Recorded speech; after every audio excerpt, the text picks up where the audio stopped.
tous, on va démarrer pour ce webinaire sur l'organisation produit aujourd'hui. Donc, bienvenue à tout le monde. J'espère que vous apprécierez ce moment qu'on va partager ensemble. Alors, c'est une première pour moi, le format webinar. Donc, on va essayer, je suis épaulé de Laura qui va me donner vos questions. Donc, on va essayer de suivre si vous avez des questions en direct et d'y répondre. Il y aura un petit temps de toute façon de partage à la fin. Donc, ce webinaire aujourd'hui, pourquoi pour parler de l'organisation produit et puis également parce que l'organisation produit, c'est un sujet qui me tient à cœur et ça fait quelques temps que je travaille dessus. Et je viens de publier un livre blanc autour de l'organisation produit, donc qui sera un bon complément, je l'espère, en tout cas, à cette présentation d'aujourd'hui.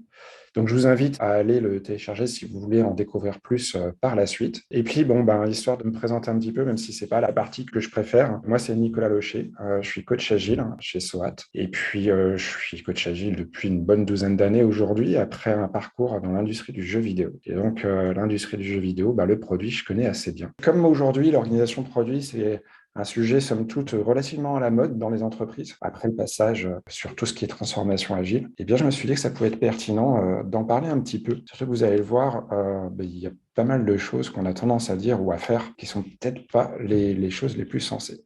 Alors, pourquoi ce sujet aujourd'hui? En fait, lorsque j'ai commencé à réfléchir à l'organisation de produits, c'était au départ une espèce de coup de gueule. Un coup de gueule parce que c'était vraiment le sujet à la mode dans les entreprises et on voyait que on parlait d'organisation produit à tort et à travers et surtout on avait tendance à résumer ça à l'idée d'avoir des nouvelles compétences autour de l'UX design notamment. Et lorsque on essaye de faire les choses, si on ne se pose pas la question réellement de pourquoi est-ce qu'on fait les choses, le risque c'est de passer complètement à côté. Alors, la référence à Simon Sinek et son fameux Start with Why est totalement assumée. Si vous ne connaissez pas son TED Talk, je vous invite à le regarder. Mais effectivement, il y a énormément de choses qu'on a tendance à faire sans forcément comprendre pourquoi. Et je pourrais prendre les exemples classiques dans l'agilité du cargo cult, ces situations où à l'époque du colonialisme, alors que les gens ne comprenaient pas, les indigènes ne comprenaient pas la technologie des Occidentaux, et ils se sont mis à penser que c'était des dieux, ou plus proche de nous, avec la gestion de projet, le fameux cycle en V, dont vous ne savez peut-être pas, mais en fait, c'est une erreur de lecture. Le monsieur qui a développé ça, Winston Royce, a écrit un papier dans les années 70 et ce papier a été choisi par le Department of Defense aux États-Unis pour devenir la référence sur la façon de conduire les projets. Sauf que ce monsieur, il décrit le cycle en V sur la première page et toutes les pages d'après, il vous explique quelles sont les limites, pourquoi ça ne fonctionne pas bien. Et on arrive à la fin à quelque chose qui ressemble déjà furieusement à de l'agilité. Alors les organisations, aujourd'hui, elles sont dans une espèce de révolution permanente. Et une révolution qui est finalement très rapide. Lorsque j'ai vraiment démarré dans l'agilité, on était en 2010. En 2010, je peux vous dire qu'on parlait essentiellement d'agilité d'équipe. On était encore sur des basiques, comment mettre en place Scrum, c'est quoi un Scrum Master, et un coach agile, c'est quoi ce nouveau rôle, est-ce qu'on a le droit de s'appeler coach alors qu'on n'est pas coach professionnel? Il y avait toutes ces questions-là et les choses ont évidemment changé très rapidement. Je me souviens mes premières expériences d'accompagnement sur l'agilité à l'échelle, c'était dès 2014. Et aujourd'hui, on est vraiment dans des transformations complètes d'entreprise. Alors les choses ont avancé très rapidement, mais en même temps, contrairement à ce que certains ont cru, on n'était pas réellement dans une espèce de rupture. On est vraiment dans une évolution. Je vous le disais, le papier de Winston Royce dans les années 70, si on le lit jusqu'au bout, il préfigure déjà des éléments d'agilité. Et aujourd'hui, alors qu'on parle d'organisations qui se veulent centrées clients, qui sont des organisations qui cherchent à inspirer leurs collaborateurs, on parle de mettre à plat l'organisation, on s'appuie sur des éléments, notamment autour de la motivation, qui sont des éléments basés sur des travaux de recherche, là aussi dans les années 60-70, notamment sur tout ce qui est motivation intrinsèque, où on a pu montrer que finalement, on arrivait à obtenir beaucoup plus de résultats de la part des gens si on arrivait à les motiver par eux-mêmes plutôt qu'à avoir une influence extérieure. Donc ça, c'est important. Parce que pour bien comprendre les problématiques qu'il peut y avoir derrière les organisations de produits, il faut bien réaliser que nous ne sommes pas en rupture, mais qu'il s'agit plutôt d'une évolution. Et que bien sûr, si nous faisons fi du passé, nous allons avoir du mal à convaincre et à réussir. Alors au XIIe siècle, Bernard de Chartres disait déjà que finalement, nous sommes comme des nains, assis sur des épaules de géants. Si nous voyons plus de choses, et plus lointaines qu'eux, ce n'est pas à cause de la perspicacité de notre vue, ni de notre grandeur, c'est parce que nous sommes élevés par eux. Et c'est un petit peu ça aujourd'hui. Nous nous inscrivons dans une évolution qui s'appuie sur tout ce que nous avons pu apprendre précédemment. Alors breaking news, l'organisation produit, finalement, ce n'est pas si différent que ça de l'agilité. Et même si certains se disent c'est une nouvelle mode et qu'il s'agit à nouveau de tout changer, maîtriser ces basiques de l'agilité, c'est important. Du coup, je vais quand même prendre le temps de revenir 2 secondes sur ce qu'est réellement l'agilité. Et l'agilité, c'est avant tout un changement de paradigme.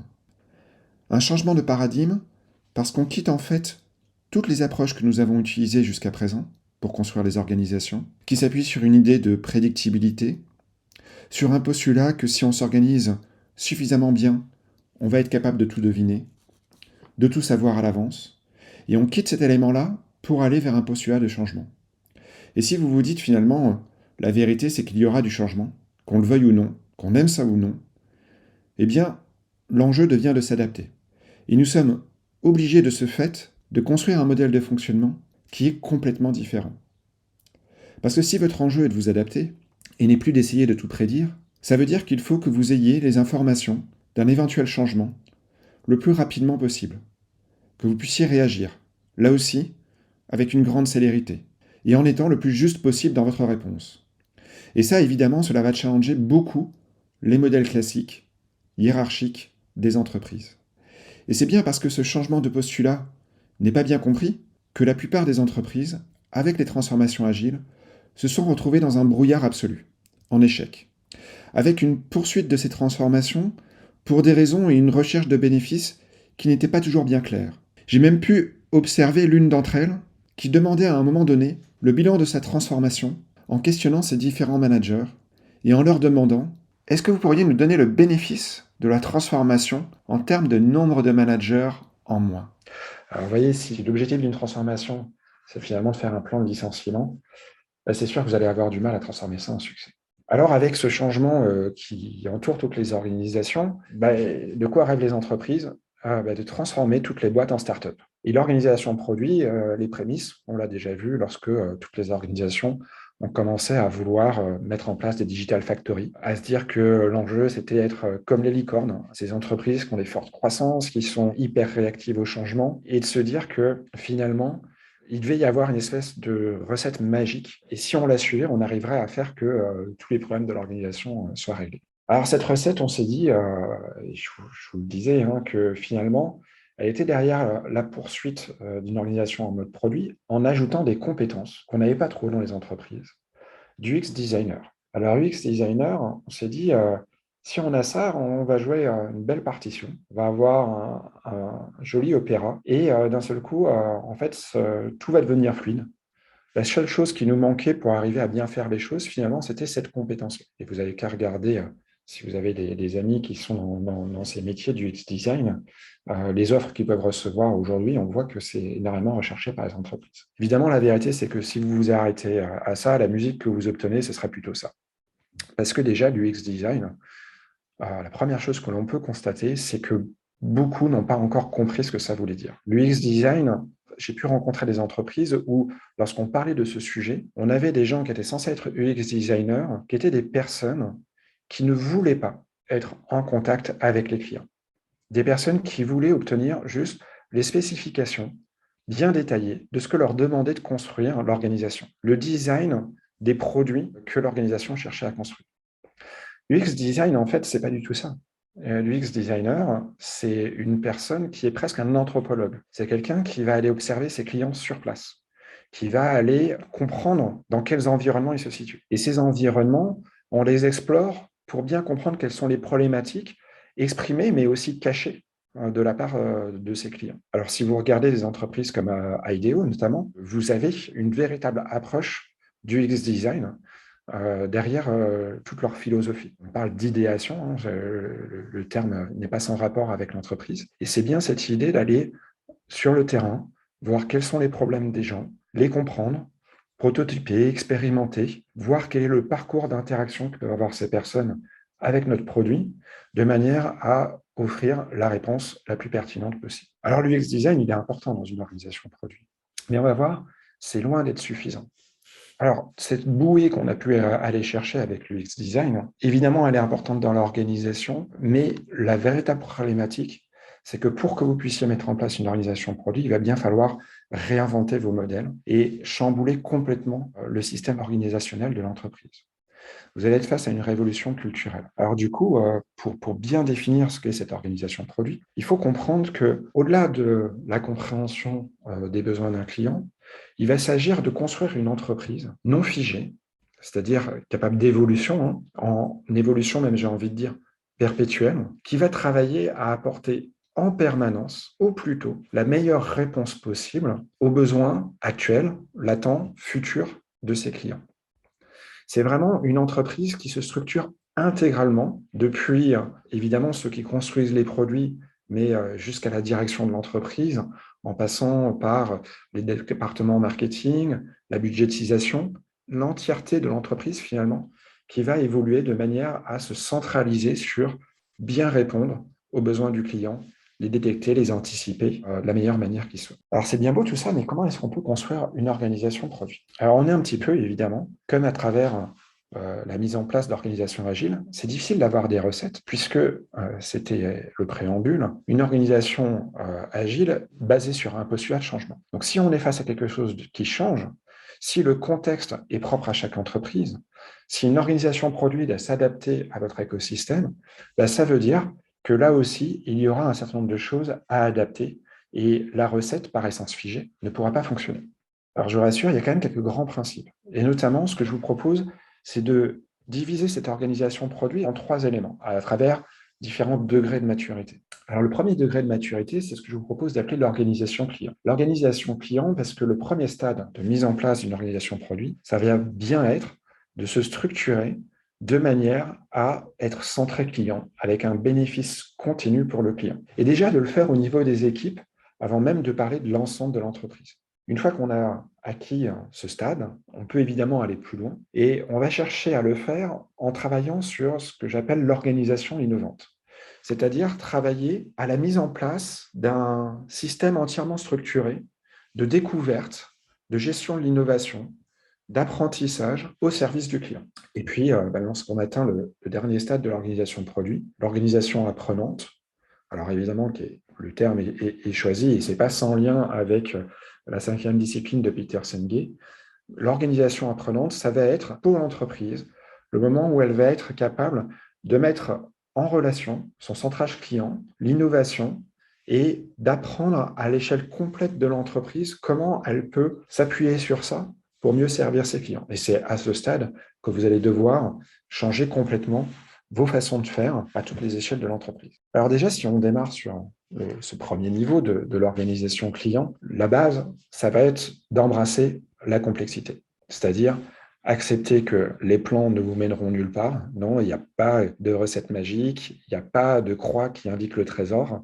Il va bien falloir vous adapter, il va falloir être capable d'utiliser le changement et d'en faire une force pour l'entreprise. On avait un général allemand, Helmut Karl Bernhard von Moltke, alors le nom est totalement imprononçable, mais on va retenir surtout ce qu'il avait tendance à dire. Ce monsieur a réinventé en fait toutes les logiques tactiques sur les champs de bataille au début du XXe siècle, et il disait qu'aucun plan de bataille ne survit à la rencontre avec l'ennemi. C'est-à-dire que vous avez beau penser à tout ce que vous voulez, lorsque vous êtes confronté sur le terrain, eh bien, vous vous retrouvez face à des situations imprévues. Alors, plus proche de nous, Mike Tyson en avait une version un peu plus percutante. Il disait que tout le monde avait un plan jusqu'à ce qu'il se prenne un coup au visage. Ça, c'est tout aussi vrai.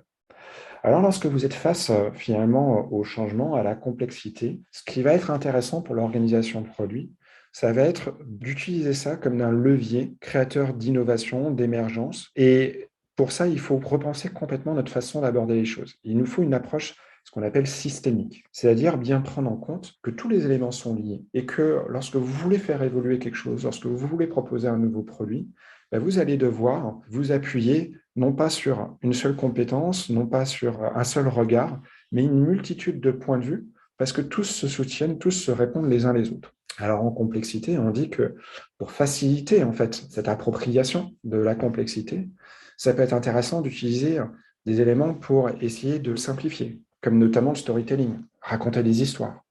Et c'est sûr que Si vous racontez une histoire, la puissance de la métaphore fait que vous faites passer beaucoup plus d'informations en très peu de temps que si vous essayez de décrire de manière extrêmement précise tout ce que vous voulez dire. C'est aussi être capable, si vous voulez bien embrasser l'approche systémique, d'avoir une véritable diversité de points de vue, c'est-à-dire pouvoir nourrir votre réflexion de perspectives complémentaires. Et cette diversité de points de vue, c'est ce qui va vous permettre de trouver finalement les meilleures façons de vous adapter face à votre contexte. Et là aussi, cette adaptation, il y a pas mal de choses qui peuvent être faites. Déjà, essayer d'emprunter ce qui peut exister à gauche et à droite. On pense toujours l'innovation, c'est vachement bien, on glorifie le fait d'inventer des choses, mais c'est tout aussi intéressant de prendre un élément déjà existant, de l'adapter et d'en faire quelque chose de différent. Et comme de toute façon votre contexte évolue, le plus important, ça va être de vérifier si ce que vous êtes en train de faire correspond bien à votre besoin. Et donc, emprunter, adapter devient extrêmement intéressant parce que c'est un raccourci. Vouloir à tout prix mettre en place une organisation en suivant votre propre modèle, alors qu'il y a tout un tas de modèles qui existent déjà sur le marché, et le faire à un moment donné où finalement vous avez encore assez peu de conscience de la pertinence d'avoir votre propre modèle et de la manière de vous adapter face à votre contexte, c'est peut-être pas la meilleure des solutions. Il vaut mieux se dire que peut-être on va prendre un modèle, on va le mettre en place sans trop se poser de questions. Par contre, on accepte que c'est juste notre point de départ et c'est pas notre destination. Et dans ce contexte-là, lorsque vous allez apprendre, après, il sera bien temps de faire évoluer vos propres modèles et de construire vos façons spécifiques de vous organiser en ayant appris de vos environnements, en ayant appris de votre contexte et du coup en étant capable de trouver les bonnes façons de vous adapter. Alors pour ça, ce qui va être extrêmement important, ça va être de raccourcir les boucles de feedback. Et c'est pour ça que lorsqu'on parle d'une organisation produit, on va vraiment se centrer sur un travail autour de l'équipe et on va s'assurer d'avoir un maximum de compétences, toutes les compétences, pour pouvoir construire nos produits. Et c'est vraiment les idées de pluridisciplinarité qui ne sont pas spécialement nouvelles, qu'on a dans l'agilité depuis longtemps, mais qui permettent de se dire que face à un challenge de répondre à un besoin, on réduit toutes les frictions qui peuvent être liées à de la communication, à du passage de barrières interdépartements, à de l'incompréhension, de la déformation de messages, à des temps d'attente, parce que les spécialistes ne sont pas disponibles. Et on fait disparaître tout ça parce qu'on crée des équipes dédiées qui vont se centrer en service du client avec toutes les compétences pour répondre à tous ces problèmes. Et là, l'enjeu de communication, c'est un enjeu extrêmement important. Alors, c'est quelque chose, à travers l'agilité, vous avez bien entendu parler de la nécessité d'avoir des petites équipes. Et on ne se rend pas toujours compte, en fait, à quel point c'est important par rapport à la communication. Alors, je vais vous donner quelques exemples. Déjà, lorsqu'on est avec une équipe de 9 personnes, qui longtemps était la taille recommandée d'une équipe Scrum, il faut savoir qu'avec 9 personnes, vous avez déjà 36 combinaisons possibles d'interactions 2 à 2 en binomage. Si vous montez à 16 personnes, vous passez à 120. Donc, en doublant, même pas un petit peu moins, de doubler la taille de l'équipe, vous allez faire quasiment quadrupler les possibilités d'échange entre les différents membres de votre équipe. Et donc, si vous démultipliez ces échanges, ça va être extrêmement compliqué de vous aligner. Et pourtant, vous avez un seul client à servir. Alors, je sais que en formation, il m'arrive notamment de m'amuser à proposer un besoin pour essayer de voir à quel point les gens arrivent à trouver la réponse à ce besoin. Et je leur demande un truc tout simple, je leur demande de me dessiner 4 roues, un volant, et faire que ça soit rouge. En 10 ans, personne n'a jamais réussi à trouver la bonne réponse à ce que je leur demandais. 4 roues, un volant, rouge, j'ai eu plein de choses différentes. Et à chaque fois, quand j'affiche les dessins des participants, ben, j'ai autant de dessins que de participants. Et pourtant, on a bien un seul client qui a un besoin. Une des difficultés, c'est que ma communication, quand je m'exprime avec eux, en prenant cet exemple, bien, elle est déformée. Elle ne dit pas tout. Elle ne dit pas peut-être que, en vrai, je suis propriétaire d'un pavillon en banlieue, j'ai un jardin et j'aimerais bien tondre la pelouse pour en profiter le week-end. Parce que oui, mes 4 roues, mon volant rouge, en fait, ce serait une tondeuse autotractée dont j'aurais besoin. Alors, ces problématiques de communication, ce qui est important aussi de prendre en compte, c'est que en dehors du fait d'avoir des membres qui sont peut-être dans des équipes différentes, dans des départements différents, dès lors que vous augmentez la distance entre deux individus, vous vous retrouvez avec énormément de pertes dans les échanges. On sait que dès une dizaine de mètres, la probabilité d'échange entre deux individus au cours de la semaine, il est de moins de 15%. Une dizaine de mètres, c'est une quinzaine de pas. Ça, c'est la courbe d'Allen qui a été étudiée dans les années 70-80, 70 je crois, et qui montre à quel point on perd rapidement de l'échange. Donc l'organisation produit, pour faire fi de tout ça, elle va se structurer avec les fameuses feature teams qu'on retrouve dans l'agilité, cette pluridisciplinarité des équipes. Alors attention, je ne suis pas en train de vous dire qu'il faut que des feature teams. Évidemment, il y aura plein de situations où on va se retrouver avec des équipes qui auront du mal à se mettre en feature team parce que toutes les compétences ne seront pas bien réparties. Mais pour autant, ça doit être la majorité de votre focus. Alors, je vois la question sur le chat sur l'organisation produit et le lien avec l'application SNCF Connect. Et qu'est-ce qu'on pourrait en dire de cet échec de connexion avec les clients? Et déjà, effectivement, une problématique d'un grand groupe, c'est que plus il est grand, plus il va se retrouver loin de ses clients. Et je pense que c'est un peu ce qui se passe avec SNCF Connect. C'est-à-dire que vous êtes tellement loin de vos clients qu'à un moment donné, vous les imaginez. Et vous les imaginez tellement que vous perdez le sens des réalités. Alors, il y a eu tout un tas d'actions, de rétropédalage de la part de la SNCF pour essayer de dire, bah, effectivement, les choses vont arriver, on va prendre en compte vos besoins, on va retirer le mode noir, etc. Et au départ, c'était même, mais vous savez, c'est important, on va économiser de l'énergie, ce genre de choses. La réalité, c'est que de la même manière qu'on dit qu'on ne peut pas avoir raison contre le marché en bourse, bah, vous n'avez pas raison contre vos clients. Si vos clients vous disent « je veux les choses de cette manière », il s'agit bien d'arriver à répondre à leurs besoins. Si vous n'y répondez pas, ça va être assez simple pour eux. Ils vont aller trouver une réponse ailleurs. Et justement, une organisation produit, elle va travailler à avoir ces équipes pluridisciplinaires qui gèrent aussi bien la construction du produit que son exploitation. Et ça, c'est un des éléments peut-être que, en tout cas sur l'exemple de SNCF Connect, on aurait pu prendre plus en compte. C'est-à-dire s'assurer que ceux qui vont devoir ensuite faire l'interaction avec le client soient aussi ceux qui construisent, parce que de ce fait, on peut s'appuyer sur le contexte terrain, sur les retours consommateurs pour ajuster. Et ça va être ça aussi l'organisation produit. On ne devine pas à l'avance les éléments. On ne sait pas si on a bien compris notre client, mais comme on a ce contact direct sur le terrain, qu'on observe, qu'on expérimente, on peut s'ajuster et derrière trouver la bonne façon de faire. Alors, je vois un échec de connexion, pas forcément un échec de toute la gouvernance. Le changement a été un peu brutal également, non. Ben, bien sûr, le changement, c'est toujours quelque chose de délicat. Et j'anticipe d'ailleurs, mais lorsque vous voulez faire évoluer toute une organisation, je le disais, transformation culturelle, ben, on est sur un changement de 2 à 5 ans. Une transformation culturelle, c'est pas juste, je mets une nouvelle politique dans le hall d'entrée de l'entreprise avec des jolies valeurs qui sont affichées et je me dis que tout le monde va suivre. Non, on est face à des choses qui doivent se transformer en actes. Il faut arriver à faire qu'à un moment donné, tout ce qu'on a voulu, toutes les nouvelles façons de faire, ça devienne du vécu. Et ça va prendre du temps avant qu'il y ait ces histoires. Vos valeurs, elles sont vraies, hein, pas quand vous les avez affichées, mais quand vous avez les histoires qui en témoignent.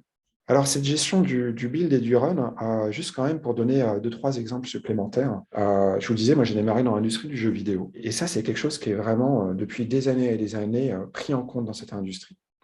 La notion de produit en bêta, pendant lequel on va tester auprès des clients directement, observer les feedbacks, observer les comportements, c'est assez essentiel. Certains anciens collègues qui ont monté leur propre studio. L'un d'entre eux a créé un jeu l'été dernier qui a été numéro 1 des charts à l'époque. Et c'est un jeu qui s'est créé intégralement depuis le début jusqu'à la fin en partenariat avec la communauté. Alors ça, ce centrage client, il est essentiel, mais la difficulté, et on retombe un petit peu dans les problématiques de communication, d'ajustement, de faire passer les messages lorsqu'on crée des nouveaux besoins auprès des clients, il n'est pas évident parce qu'on a plein d'outils aujourd'hui pour représenter le client. Alors dans l'agilité notamment et le marketing, on a les personae, un mode de représentation qui cherche à donner une espèce d'identité, peut-être d'acteur du client. On a les empathy maps pour se projeter dans la perception émotionnelle du client. On peut avoir des lignes Canva pour construire des espèces de business model version light. Les journey mapping, où on va aller identifier des parcours utilisateurs, les points de contact, les moments où on crée de la valeur, les ressentis, les frustrations. Mais tous ces outils ne restent qu'une projection tant qu'on n'est pas allé vérifier sur le terrain si ce qu'on a imaginé, le persona qu'on a créé, le parcours utilisateur qu'on a designé, est bien quelque chose qui est vécu par nos différents clients. Moi, je me souviens, à un moment donné, sur un jeu vidéo dans le passé, une difficulté également, c'était que on était en train de réfléchir au design du personnage principal et on s'est dit, bah, la meilleure manière, c'est d'aller consulter nos clients. Et pour ne pas les influencer, on a voulu leur proposer plein de sous-ensembles en fait, de ce personnage principal. Différentes coupes de cheveux, différents styles vestimentaires, différents styles de visage, etc. Et à l'arrivée, lorsqu'on a récupéré un petit peu les feedbacks, on s'est retrouvé avec quelque chose où finalement on a trouvé que c'était assez fade, que finalement le personnage, il était élégant, mais relativement neutre. Et c'est toute la difficulté lorsqu'on est sur les interactions avec le client, c'est que là, ce qu'on a obtenu, c'était une moyenne. Et une moyenne, pour plaire à tout le monde, finalement, vous ne devez pas être clivant. Et donc, la dimension artistique, peut-être, qu'on avait pu avoir dans certains de nos designs pré-interview clients, eh bien, cette dimension artistique, vous finissez par la gommer lorsque vous êtes dans l'échange avec le client. Donc, on est dans cette espèce de paradoxe de se dire, il faut se rapprocher du client, il faut bien le comprendre, il faut quitter à un moment donné la théorie qu'on a pu avoir pour vérifier si sur le terrain, le client il a bien un besoin. Et en même temps, il faut garder un côté un peu visionnaire si vous voulez être capable d'innover. Alors, tout ce challenge, c'est justement le challenge qu'on peut relever à travers l'organisation innovante. Lorsqu'on va essayer vraiment de structurer nos approches de gestion de l'innovation. Je vois que sur le chat, il y en a certains qui ont très mal vécu quand même le passage à la nouvelle application SNCF. Ça continue à échanger dessus. Mais effectivement, bon, c'est jamais évident de bien arriver à innover, bien structurer une approche pour maîtriser finalement l'innovation. On pourrait avoir tendance à penser qu'il y a un côté un peu magique et que ça va être difficile d'avoir une approche méthodologique de gestion de l'innovation. Et on va voir un petit peu comment est-ce qu'on peut obtenir ça, déjà en dédramatisant avec tout ce qui va être expérimentation. Et vous allez voir que une transformation, elle passe beaucoup mieux lorsqu'on parle d'expérimentation plutôt que de changement. Et puis, évidemment, toutes ces hypothèses qu'on veut faire, parce qu'on essaye d'anticiper sur un marché, voir comment est-ce qu'on peut aller les valider de manière rationnelle, en quittant un petit peu le subjectif, de manière à être finalement ancré sur du réel. Alors l'innovation, c'est là où on va retrouver, lorsqu'on essaie de structurer un petit peu tout ça, notamment les UX designers, et plus largement, toutes les approches de design thinking et de lean startup.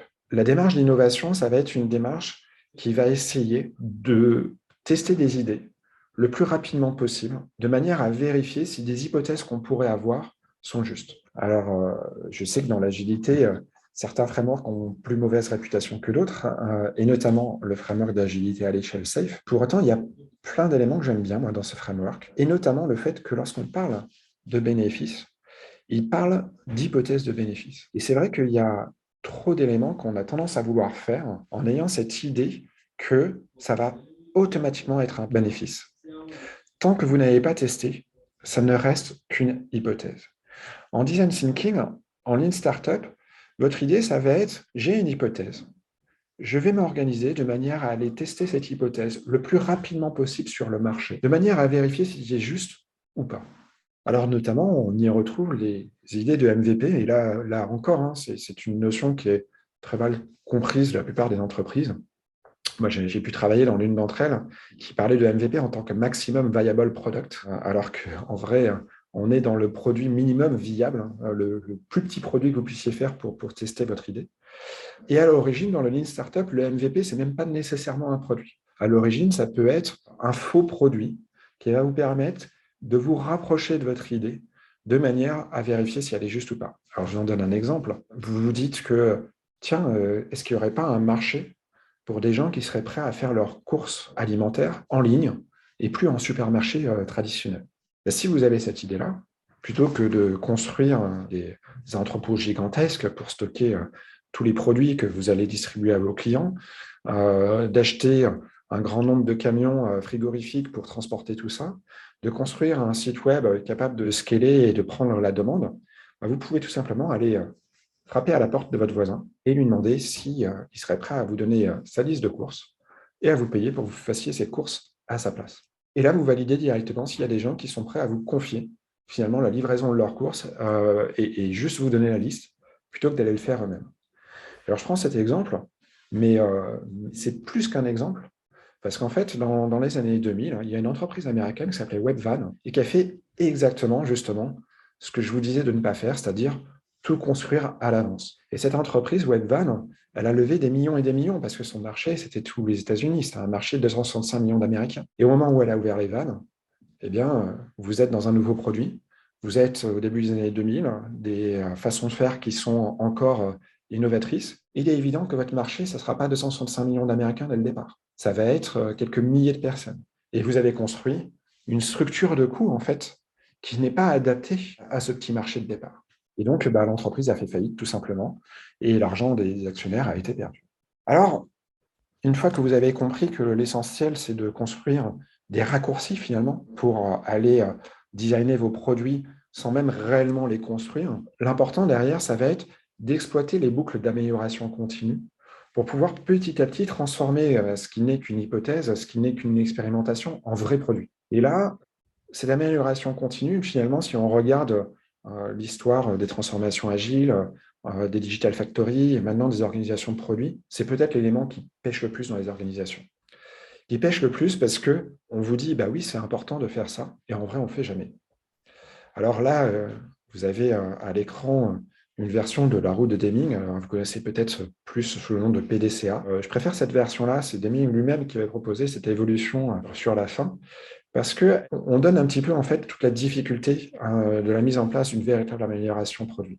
Un PDCA, Plan, Do, Check, Act, qu'on transformerait en planifier, réaliser, étudier et ajuster avec un PDSA, alors le S pour Study et le D pour Do en anglais. On fait passer l'idée que une fois que vous avez planifié de faire quelque chose, une fois que vous l'avez mis en œuvre, ça ne va pas être automatique d'avoir le feedback. Ça ne va pas être juste vérifier le check.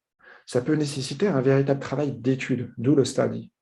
Et ensuite, il ne s'agit pas de mettre en place une réponse directe, il s'agit de vous ajuster par rapport à ça. Et donc, de voir finalement comment est-ce que vous avez appris et qu'est-ce que vous en faites de nouveau. Et bon, effectivement, je vois le commentaire sur le study. Et Deming l'a vraiment remplacé, ce study, à la place du check, par rapport à cette idée-là, de constat qu'en fait, les gens avaient l'impression que c'était automatique, alors que parfois, ça peut être un véritable travail supplémentaire d'aller vérifier que ce qu'on est en train de faire est bien pertinent ou pas. Je vous disais qu'une organisation produit, elle a besoin d'être systémique. Un autre exemple de non prise en compte du côté systémique et à la fois de non-observation de ce qui se passe sur le terrain, c'est un exemple réel, même si je ne pourrais plus vous dire exactement l'entreprise qui avait fait ça. C'est une entreprise où, à un moment donné, le département achat s'est dit, je peux peut-être faire des économies. Là, j'ai un fournisseur de papier toilette qui me propose un prix vachement plus intéressant que mon fournisseur habituel. Et donc, je vais changer de fournisseur et je vais acheter mon papier toilette chez ce nouveau fabricant. Et à la fin de l'année, leur coût avait augmenté. Les coûts avaient augmenté parce que la démarche n'avait pas été complète, c'est-à-dire qu'on ne s'était pas rendu compte que le papier toilette était de moins bonne qualité, que les gens allaient en utiliser plus, qu'en plus, il y avait de l'inconfort qui était généré. Et donc, on n'avait pas pris en compte toutes les dimensions du problème. On n'était surtout pas allé vérifier que l'économie qu'on pensait obtenir était réelle.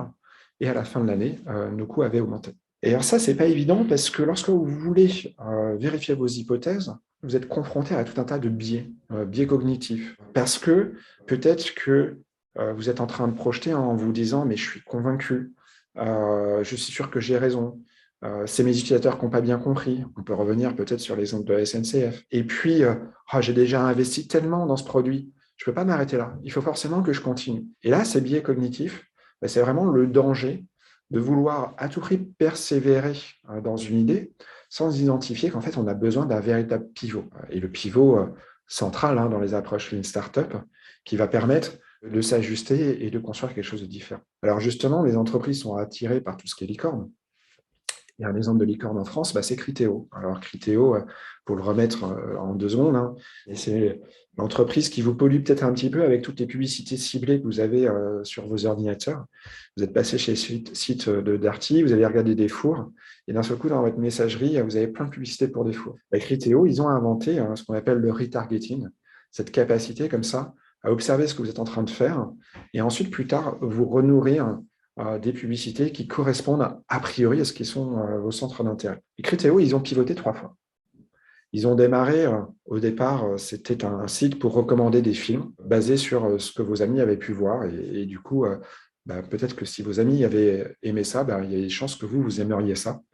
Et puis, ça ne marchait pas, dans le sens où c'était très difficile de monétiser ça. Du coup, ils se sont dit, on va en faire un site pour les grandes entreprises où on va dire, si vous avez aimé tel produit, peut-être que vous pourriez aimer tel autre produit. Et on vendait des licences, mais enfin, des grands groupes qui vendent sur Internet, il n'y en a pas tant que ça. Et donc, la scalabilité est un petit peu limitée. Et puis voilà, ça a pivoté comme ça un certain nombre de fois, jusqu'à un moment donné où c'était un peu compliqué. Et dans une réunion avec les actionnaires, c'est l'un d'entre eux qui dit, mais si ça, vous l'appliquez à la publicité, qu'est-ce qu'on pourrait faire? Donc, vous voyez, le succès, il n'est pas automatique, il faut être capable de saisir les bonnes opportunités. Et je vous donne cet exemple de l'invention notamment de l'avion avec les frères Wright.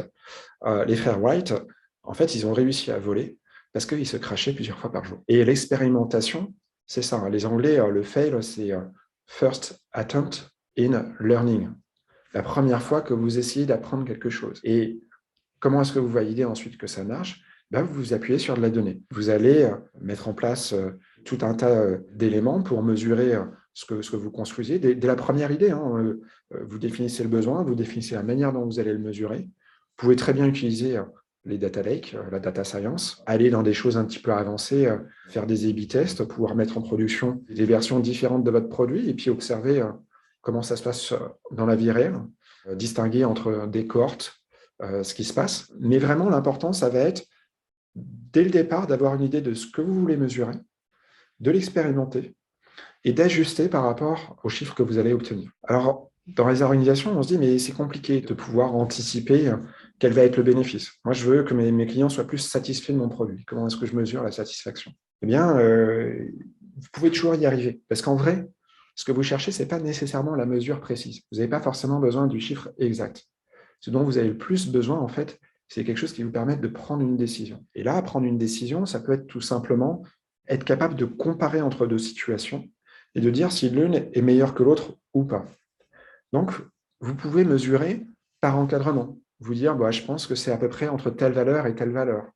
Vous pouvez mesurer en utilisant des proxys, en disant, bah, si les gens sont plus heureux au travail, ça veut peut-être dire que j'aurai plus de présence, moins d'absence, que j'aurai moins de malades parce qu'ils seront en meilleure santé, que j'aurai peut-être plus d'investissement dans l'entreprise, c'est-à-dire plus de propositions dans la boîte à idées. Vous pouvez trouver tout un tas d'éléments qui vont permettre d'entourer finalement votre problème et ensuite d'être capable de prendre une décision. Alors, le changement dans le paradigme de management et de leadership pour arriver à une culture de l'échec, oui, je vous le confirme. Et il m'est arrivé à de nombreuses reprises d'ailleurs de parler plus spécifiquement de ce besoin de se réinventer en tant que manager. Mais jusqu'à preuve du contraire, j'ai envie de dire, la recherche de coupables n'a jamais permis de trouver de solution. Donc, c'est vraiment ça. Le côté tous ensemble organisés au service du client, c'est aussi la possibilité de se retirer en fait ces rejets de faute qu'on peut avoir assez classiquement dans les organisations. Parce que si vous êtes tous ensemble centrés pour le client, ben, vous êtes aussi tous responsables. Et puis, vous comprenez bien finalement que l'intérêt, ce n'est pas tant de savoir si on a échoué ou pas, c'est d'être capable de rebondir et de voir si réellement ce qu'on fait satisfait notre client ou pas. Alors, dernière partie, parce que le temps passe un petit peu quand même, sur cette organisation produit, c'est l'organisation apprenante. Donc, on a une organisation centrée client, avec des équipes qui sont dédiées. On réduit les problématiques de communication, on apprend à expérimenter, à innover, on essaye de valider nos hypothèses par la donnée. Comment est-ce que l'entreprise, intégralement, peut se structurer en support de tout ça? Alors, une organisation apprenante, déjà, qu'est-ce qu'elle a à faire? Bah, vous voyez un joli train. Alors, premier, je ne savais pas que vous alliez parler de la SNCF, mais ce joli train, il est plutôt en référence au framework SAFE, qui parle de gestion capacitaire. Et c'est ça qui m'intéresse. La gestion capacitaire, c'est quoi dans une organisation? La gestion capacitaire, c'est l'idée d'identifier les flux de valeur de l'entreprise, qui sont les grandes activités relativement constantes dans votre organisation. Traditionnellement, une entreprise, elle va financer en fait des projets. Et vous allez avoir une gestion budgétaire relativement compliquée en fin d'année avec, pendant 2-3 mois, chacun qui se bat sur les différents projets qu'il pense faire l'année prochaine. Et puis, les budgets dont il va avoir besoin pour les réaliser. Si vous parlez flux de valeur, vous parlez plus de projets, vous parlez grandes activités dans l'entreprise. Donc, pour continuer, pourquoi pas dans l'exemple de SNCF, parmi leurs grandes activités, ils vont avoir une activité de vente de billets, ils vont avoir une activité pour les particuliers, ils vont avoir une activité de fret, de transport de marchandises, ils vont avoir, je ne sais pas moi, une activité autour de tout ce qui est construction des infrastructures et entretien de ces infrastructures. Et ça, c'est des choses qui sont relativement stables dans le temps. Si on observe un petit peu les budgets passés, on va se rendre compte que finalement, quels que soient les projets à l'intérieur de ces différentes activités, on a une répartition des investissements qui est à peu près constante, en tout cas qui évolue à des échelles de temps qui sont relativement longues. Et donc, toute l'idée va être pour l'entreprise de financer ses flux de valeur plus que les projets. Et si vous financez ces flux de valeur, quand vous parlez de tout ce qui est entretien des voies, vous avez derrière une capacité liée à l'investissement que vous y accordez, qui va se traduire en individus, et qui, elle, là aussi, va être relativement stable.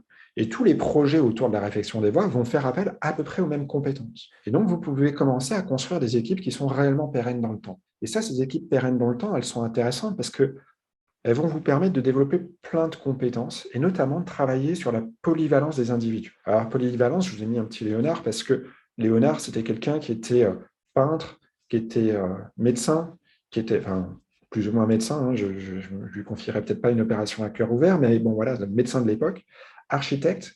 C'était vraiment un ensemble de compétences très hétéroclites, mais en même temps, du coup, une capacité à s'adapter à plein de situations différentes. Lorsque vous avez un financement stable dans l'organisation de capacité à faire, que vous pouvez avoir des équipes du coup stables en face, vous pouvez construire sur le développement des compétences. Vous avez des gens qui sont capables, à force de travailler ensemble, de binômer, de se transférer un savoir. Parce que polyvalence, il ne s'agit évidemment pas de devenir expert en tout. Hein. Il s'agit surtout de pouvoir avoir plus de souplesse pour là aussi réduire encore le temps entre la demande d'un client et puis le moment où vous allez pouvoir répondre favorablement à sa demande parce que vous avez forcément la compétence pour y répondre. Donc, il s'agit d'avoir un peu de souplesse dans vos compétences et d'avoir les profils, on parle parfois de profils en T, c'est-à-dire un cœur de compétences et puis des compétences annexes moins développées, mais qui peuvent quand même le servir à répondre aux besoins du client. Et autre avantage de ces équipes stables dans le temps, ça va être que ces équipes stables dans le temps, c'est aussi des équipes qui peuvent performer. Parce que lorsque vous débarquez dans une nouvelle équipe, il y a toujours un temps de confrontation, un temps de découverte de vos pairs, un temps de communication à ajuster pour savoir comment est-ce que lui fonctionne, comment est-ce que je peux bien lui répondre quand il dit ça, qu'est-ce qu'il entend par ça. Et évidemment, si vous construisez des équipes de projet en projet qui sont là pour 6 mois, qui se défont par la suite, qui se reconstruisent encore sur d'autres projets avec des choses à faire qui sont différentes, c'est très difficile d'obtenir ces bénéfices. Autre élément de cette approche capacitaire dans l'organisation produit, ça va être la capacité du coup à gérer un portefeuille de produits. Quand vous êtes à l'échelle d'un seul produit, à travers l'agilité notamment, vous allez vous attacher à prioriser la réalisation des fonctionnalités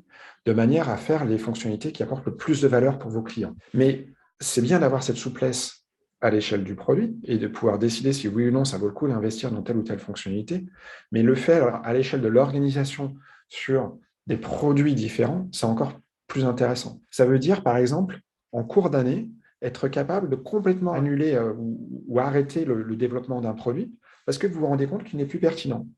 C'est plus celui qui apporte le plus de valeur. Et puis, votre marché a changé, il y a un nouveau besoin, un concurrent a sorti un nouveau produit.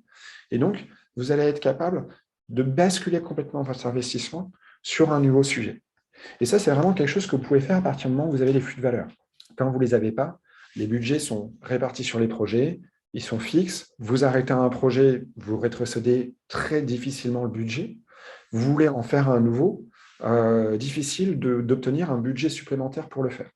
Là, l'intérêt, c'est que dans votre flux de valeur, si vous avez une initiative qui correspond aux capacités associées, eh bien, il sera très, très simple pour les équipes de changer leur focus pour pouvoir passer sur ce nouveau sujet. Mais évidemment, ça implique de piloter aussi la valeur ajoutée de vos produits, c'est-à-dire de vérifier que vos produits sont bien générateurs de valeur et ils ne sont pas complètement rêvés, j'ai envie de dire. J'ai eu une entreprise où il fallait absolument qu'ils construisent un chatbot. C'était totalement prioritaire et c'était demandé en plus par la maison mère de l'entreprise. Sauf que un chatbot, je ne sais pas si vous en avez déjà utilisé vous, mais on ne va pas dire que c'est les produits qui font le plus rêver. Et donc, je suis dans une réunion avec un grand nombre de personnes et je demande tout simplement à la cantonade, quand je dis grand nombre de personnes, on a une trentaine dans la réunion, pour situer un petit peu. On n'est pas trop dans la réunion agile. En tout cas, je leur demande, qui parmi vous a déjà utilisé un chatbot?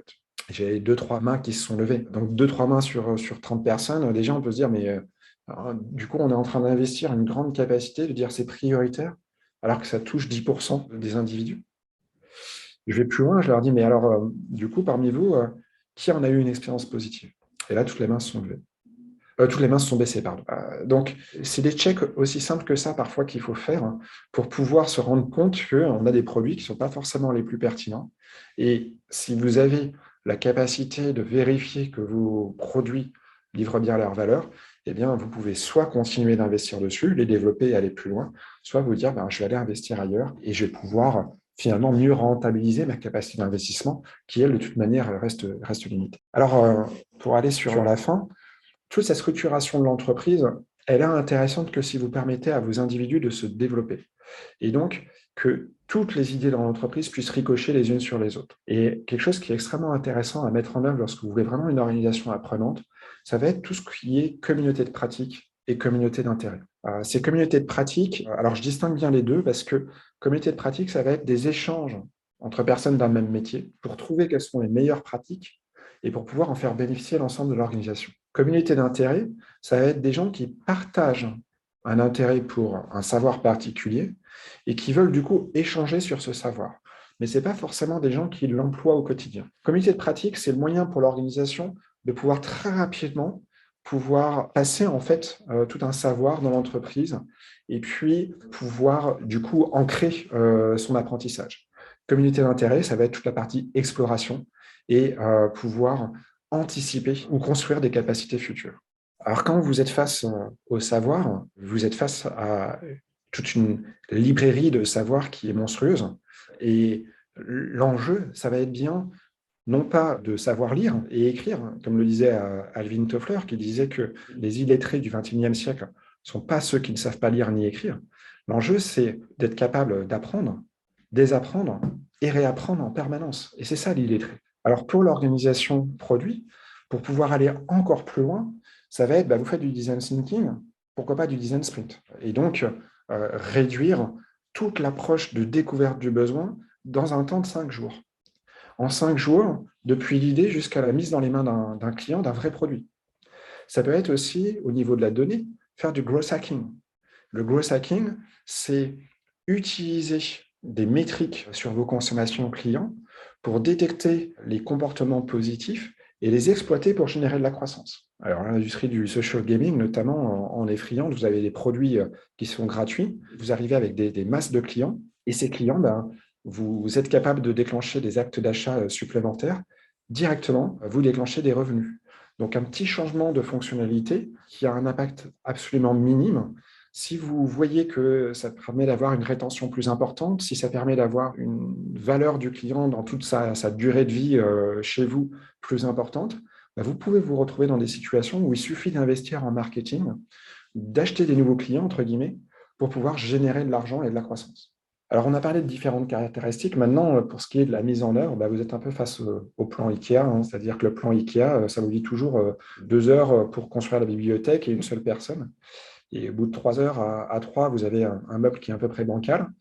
Donc voilà, c'est jamais bien évident. Mais si vous voulez essayer de construire tout ça, il va vraiment falloir s'appuyer sur notamment les éléments que propose Peter Senge dans la 5e discipline d'organisation apprenante, c'est-à-dire la maîtrise individuelle, développer ses compétences, être capable de revoir les schémas mentaux, partager une vision, apprendre collectivement, et puis avoir un regard complet, holistique pour avancer. Alors j'ai envie de dire, vas-y, saute. Face à cet inconnu, lance-toi. Lance-toi, et ce n'est pas totalement ironique. En fait, lorsque vous voulez démarrer, il n'y a pas forcément besoin d'énormément de choses. Il vous faut essentiellement une vision. Une vision parce que vous allez devoir faire évoluer une culture, on l'a vu dans vos différentes questions. On est face à du changement, ça va être long, ça demande à l'individu d'en créer des savoirs et puis petit à petit de se développer, on ne saute pas des étapes. Et pour que ce changement, on puisse rester embarqué, pour qu'on puisse être engagé individuellement, il faut que la vision soit belle, il faut qu'elle nous attire. Et c'est ça qui va être notre source de motivation intrinsèque.